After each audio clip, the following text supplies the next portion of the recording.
60+ at Briji കേട്ടി. ഇന്ന് Wednesday കുക്കിങ്ങിൽ എന്തൊക്കെയാണ്? 2 ഡിഷാണ്. ഒന്ന് 60+കാർക്ക് ചിക്കൻ ബ്രസ്റ്റ് ബോൺലെസ്, തിന്നാനും പല്ലൊക്കെ ഒത്തിരി പോയിട്ടുണ്ടെങ്കിൽ അതുകൊണ്ട് തിന്നാനൊക്കെ ആയിട്ട് അതുകൂടാതെ പിന്നെ കുറച്ച് റിച്ചൊക്കെ ആയിട്ട് ഒരു വലിയവർക്കും ചെറുപ്പക്കാർക്കും എല്ലാം കഴിക്കാനുള്ള ഒരു ചിക്കൻ ഡിഷ്. അങ്ങനെ 2 ചിക്കൻ ഡിഷാണ് ഇന്ന് ഞാൻ ചെയ്യുന്നത്. 60+ അറ്റ് ബ്രിജി കേട്ടി വെനസ്ഡേ കുക്കിങ്ങിലേക്ക് വീണ്ടും സ്വാഗതം. ഇന്ന് ഞാൻ നേരത്തെ പറഞ്ഞ പോലെ 2 ചിക്കൻ ഡിഷാണ് ഉണ്ടാക്കുന്നത്. അതൊന്ന് ബോൺലെസ്, പിന്നൊന്ന് മറ്റത് പിന്നീട് പറയാം. അപ്പോൾ ഇതിൽ മെയിൻ ഒരു 10 നിമിഷം മതി നമുക്ക്, വലിയ മാരിനേഷനൊന്നുമില്ല. ഇതിലെ മെയിൻ ഇൻഗ്രീഡിയൻ്റ് എന്ന് പറയുന്നത് പുതിന, ആരോഗ്യത്തിന് നല്ലത്. പിന്നെ കൊത്തമല്ലി ഇല, അതും ആരോഗ്യത്തിന്. ഇതെല്ലാം ഞാൻ അങ്ങനെ കഴുകി സൂക്ഷിക്കുന്നതാണ്. പിന്നെ കുറച്ച് കാഷ്യൂ, ഒരു മീഡിയം ഉള്ളി, 2 പച്ചമുളക്. അത് പച്ചമുളക് എൻ്റെ തോട്ടത്തിലുണ്ടാവുന്നതാണ്. പിന്നെ ടൊമാറ്റോ അതെ എൻ്റെ തോട്ടത്തിലെയാണ്. ഒരു മീഡിയം ടൊമാറ്റോ. പിന്നെ ഒരു ചിക്കൻ ബ്രസ്റ്റിന് വെച്ചാൽ ഒരു 200 ഗ്രാം മതി. അത് ഞാനിങ്ങനെ ഇന്ന് നീളത്തിലാണ് കട്ട് ചെയ്ത് വെച്ചിരിക്കുന്നത്. നീളം ഇഷ്ടമുള്ള ഷേപ്പിൽ നിങ്ങൾക്ക് കട്ട് ചെയ്യാം. ഇതിനൊരു ചെറിയ ചിക്കന് മാത്രം ചെറിയ മാരിനേഷന് 5 മിനിറ്റ് അത് കാണിക്കാം. ആ മാരിനേഷനിൽ കുറച്ച് ഉപ്പ്, ഒരു ചെറിയ തോതിൽ ഞാൻ പറഞ്ഞ പോലെ സ്പ്രിങ്കിൾ ചെയ്ത ഒരു സ്പൂൺ തൈര്, കുറച്ച് മഞ്ഞൾപ്പൊടി, അത്രേ വേണ്ടൂ. അങ്ങനെ ഒരു 5 മിനിറ്റ് വെക്കുക. അതിൽ പ്രിപ്പറേഷനിൽ വരുന്ന വെച്ചാൽ കുറച്ച് പുതിനയില, കുറച്ച് മല്ലിയില, ഒരു മുളക്, ഒരു പച്ചമുളക്, അതെല്ലാം കൂട്ടി ഞാനിങ്ങനെ ഒരു ചെറിയ പേസ്റ്റാക്കി വെച്ചിട്ടുണ്ട്. സ്റ്റൗ ഓൺ ചെയ്തു. പാത്രം ചൂടാവുമ്പോൾ നമ്മൾ അതിലേക്ക് കുറച്ച് എണ്ണ ഒഴിച്ചു. അപ്പോൾ അതിൻ്റെ കൂടെ ഒരു ഡാഷ് ഓഫ് ഗീ അങ്ങോട്ട് അതിന് ടേസ്റ്റ് ഉണ്ടാവും. നമ്മളപ്പോൾ കാഷ്യൊക്കെ ഇടുമ്പോൾ അങ്ങനെ ടേസ്റ്റ് ഉണ്ടാവില്ല. അപ്പോൾ അങ്ങനെ കുറച്ച് ഗീ ഇട്ടു. എന്നിട്ട് അതിലേക്ക് ആദ്യം കുറച്ച് ജീരകം, കുറച്ച് ജീരകം ഇട്ടു. അതേപോലെ തന്നെ ഒരു 2-3 മണി ഉലുവ അതിട്ടു. അത് കഴിഞ്ഞിട്ട് നമ്മൾ പിന്നീട് ഇടുന്നതാണ് ഉള്ളി. ഒരു മീഡിയം ഉള്ളി ഞാൻ പറഞ്ഞതുപോലെ കട്ട് ചെയ്ത് വെച്ചിട്ടുണ്ട്. അത് നമ്മളിടുന്നു.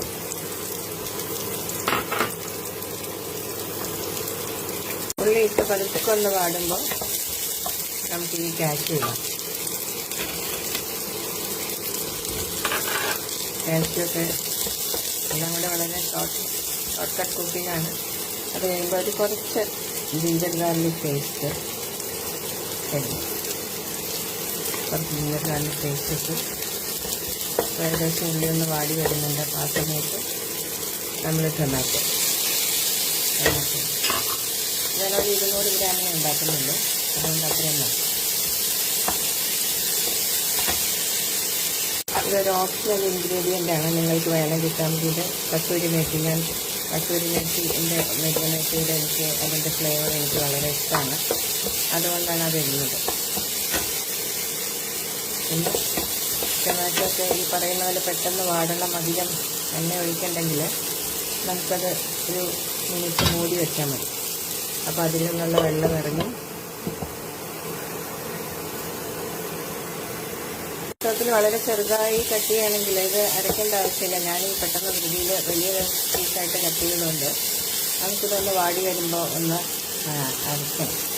ഇതിൽ ഞാൻ കുറച്ച് മുളക് പൊടി ഇട്ടു, കുറച്ച് മുളക് പൊടി. പച്ചമുളക് ഓൾറെഡി നമ്മൾ അരയ്ക്കുന്നുണ്ട്, അതുകൊണ്ട് മുളക് പൊടി വളരെ കുറച്ചിട്ടാൽ മതി. പിന്നെ മഞ്ഞൾപ്പൊടിയും നമ്മൾ വേണമെങ്കിൽ ഓപ്ഷനാണ്, കുറച്ചിട്ടാൽ മതി. ഓൾറെഡി നമ്മൾ ഇട്ടതാണ്. അപ്പോൾ ഇങ്ങനെ വാടി വന്നു. വാസ്തവത്തിൽ ടൊമാറ്റോ പ്യൂരി എടുത്ത് ഒഴിക്കാനൊക്കെ പറയുമ്പോൾ അതിൻ്റെ ഒന്നും ആവശ്യമില്ല. ഞാനെല്ലാം എളുപ്പത്തിലുള്ള പണികളാണ് ഇങ്ങനെയായിട്ട്. ഇപ്പം നമ്മൾ നല്ലോണം ഇത് വാടി വന്നു. പെട്ടെന്ന് വാടണമെങ്കിൽ ഞാൻ പറഞ്ഞ പോലെ അടച്ചു വെച്ചാൽ മതി. അപ്പം നമുക്ക് അധികം എണ്ണയുടെ ആവശ്യം. ഞാൻ സ്റ്റവ് ഓഫ് ചെയ്തു. ഇതിനി ചൂടാറണമെന്നില്ല, ഒന്ന് പതുക്കെ കൂളാകുമ്പോൾ നമുക്കിത് അരച്ചെടുക്കണം. അല്ല കാരണം കാഷ്യൊക്കെ അങ്ങനെ ഇട്ടതുകൊണ്ട്. അല്ലെങ്കിൽ ഇതെല്ലാം പൊടിയായിട്ടാണ് നമ്മൾ ഇടുന്നതെങ്കിൽ, അല്ലെങ്കിൽ ടൊമാറ്റോ തീരെ പൊടിയായിട്ട് അരിഞ്ഞാണെങ്കിൽ അതിൻ്റെ ആവശ്യമില്ലായിരുന്നു. അപ്പോൾ ഞാനൊന്ന് അരച്ചെടുക്കാൻ കഴിയും. അരയ്ക്കുന്ന സമയം കൊണ്ട് ആ പാത്രത്തിലേക്ക് തന്നെ അരപ്പ് അതിൽ നിന്ന് മാറ്റി വെച്ചിട്ട് ആ പാത്രത്തിലേക്ക് തന്നെ നമ്മൾ ചിക്കൻ പീസ് എടുത്തിടാം.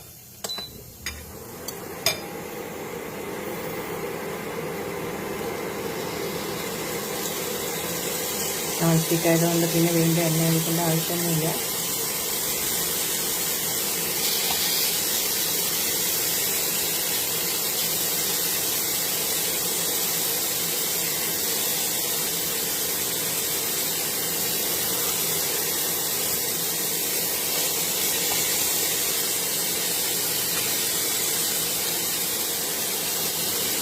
അത് കഴിഞ്ഞ് നമ്മളതൊന്ന് മറിച്ചിടും.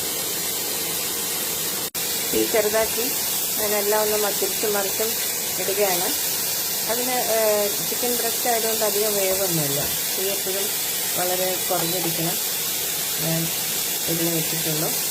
ഇൻഡക്ഷൻ കുക്കറായതുകൊണ്ട് നമുക്ക് എങ്ങനെ വേണമെങ്കിലും ഇത് ഗ്യാസാണെങ്കിൽ. അപ്പോൾ നോക്കൂ, അത് വാസ്തവത്തിൽ ഇത് ഗ്രില്ല് ചെയ്തെടുക്കാൻ വേണമെങ്കിൽ ഒന്നുകിൽ ഗ്രില്ല് ചെയ്തെടുക്കാം, അല്ലെങ്കിൽ ഇതുപോലെ വളരെ ചെറിയ തീയിലിട്ടിട്ട് എണ്ണയൊന്നും ആവശ്യമില്ല. അതിൽ നിന്ന് തന്നെ എല്ലാം ഇറങ്ങി വരും. അങ്ങനെ തിരിച്ച് മറിച്ച് ഇപ്പോൾ ഒരുവിധം ചിക്കനെല്ലാം നീറ്റായിട്ട് വെന്തു. അപ്പോൾ അതിലെ മസാല ഗ്രേവി നമ്മൾ അരച്ചത് ഒഴിച്ചു. അപ്പോൾ നമ്മുടെ സ്വതസിദ്ധമായ സ്വഭാവത്തിൽ കുറച്ച് വെള്ളം ഒഴിച്ചൊന്ന് ചുറ്റിച്ച് ഒഴിക്കുമല്ലോ. മിക്സി ആയാലും പാത്രമായാലും കുറച്ച് ഗ്രേവിക്ക് വേണ്ടിയാണത്. എല്ലാം ഒഴിച്ചു ഒന്ന് തിളച്ച് വരുമ്പോൾ, അത് ഓൾറെഡി നമ്മൾ നെയ്യിലൊക്കെ ഇങ്ങനെ വഴറ്റിയ മസാല ആയതുകൊണ്ട് ഒരുപാട് അതിൽ വേവിക്കേണ്ട ആവശ്യമില്ല. ഒരു തിള വന്നു കഴിഞ്ഞാൽ തീർന്ന് കൂട്ടി കുറച്ച് ഒന്ന് ബോയിലായി കഴിയുമ്പോൾ നമുക്ക് അവസാനത്തെ ഇൻഗ്രീഡിയൻ്റായ പുതിന എല്ലാം ഒഴിക്കും. തിളച്ച് കഴിഞ്ഞു. അപ്പോൾ ഈ പുതിന അരച്ച് വെച്ചത് ഒഴിക്കും. അധികം വെള്ളത്തിൻ്റെ ആവശ്യമില്ല. ഒന്നുകിൽ ചപ്പാത്തി അല്ലെങ്കിൽ ഫ്രൈഡ് റൈസിൻ്റെ ഒപ്പം. ഇപ്പം നമ്മൾ ചിക്കൻ ഇതിൽ നമ്മൾ ഗ്രില്ല് ചെയ്തിരിക്കുകയാണെങ്കിൽ ഭയങ്കര ടേസ്റ്റായിരിക്കും, അല്ലെങ്കിൽ നല്ല ടേസ്റ്റാണ്. ഞാനിതൊരു പാത്രത്തിലേക്ക് സെർവ് ചെയ്ത് കാണിക്കാം. ഇത് ഉണ്ടാക്കി നോക്കാൻ വളരെ ടേസ്റ്റിയാണ്, പിന്നെ ഹെൽത്തിയും. അതൊരു പാത്രത്തിലേക്കാക്കി നല്ല ഗ്രീൻ കളറിലുള്ള ഇതാണ് ഗ്രീൻ ഡിലൈറ്റ് എന്ന് പേരിടാം. ഇപ്പോൾ 2-3 മുളക് വെച്ചൊരു ടൊമാറ്റോ പീസ് വെച്ച് അലങ്കരിച്ചിട്ടുണ്ട്. അതിൻ്റെ കൂടെ ഞാനൊരു റൈസ് ഉണ്ടാക്കി, ബസ്മതി അരി കൊണ്ടാണ്. അത് ഞാൻ പിന്നീട് ഒരു ദിവസം പറഞ്ഞു തരാം. കുറച്ച് കൊത്തമല്ലി ഇലയൊക്കെ ഇട്ട്, കൊത്തമല്ലി സപ്പു കന്നഡ അങ്ങനെ ഇട്ട് അലങ്കരിച്ചു. അപ്പോൾ എല്ലാവരും ഇത് ഉണ്ടാക്കി നോക്കണം. ചോറ് ഞാൻ വേറൊരു ദിവസം പറഞ്ഞു തരും, അടുത്ത ബുധനാഴ്ച. Thank you.